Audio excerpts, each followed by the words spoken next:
Well, no noise is good noise when it comes to your car's brakes, but what happens when you hear a squeak, a squeal, or a grind? Are you nervous or just keep on cruising? We are breaking down these 3 common sounds in this Angie's List report. You know the scene, you're behind the wheel and start hearing a little squeak as you stop.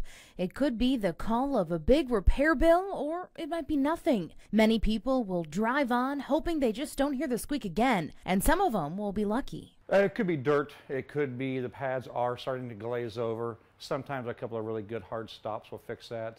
But if it continues, it's best to have it looked at.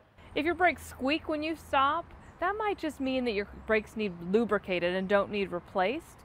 But if you do hear a high-pitched squeal that goes away when there's added pressure put to the brakes, that's a sign that you need new brake pads and should be checked out right away. The really scary sound is the grind, sometimes like a low growl. That indicates rotor damage, which is a major safety issue. Brake pad is chewing into the rotor. That can cause that wheel to lock up, whether it's on the front of the vehicle or the rear of the vehicle. If the rotors are damaged, ask your technician about replacing them instead of trying a repair. Nowadays, a lot of places are cheaper to replace pads and rotors than to resurface. You also get a much better brake job with a much better longevity of the pads.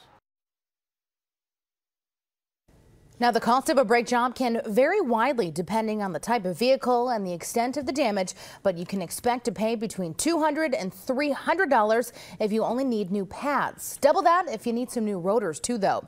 New pads can last anywhere from 20,000 even up to 60,000 miles, just depending on how you drive.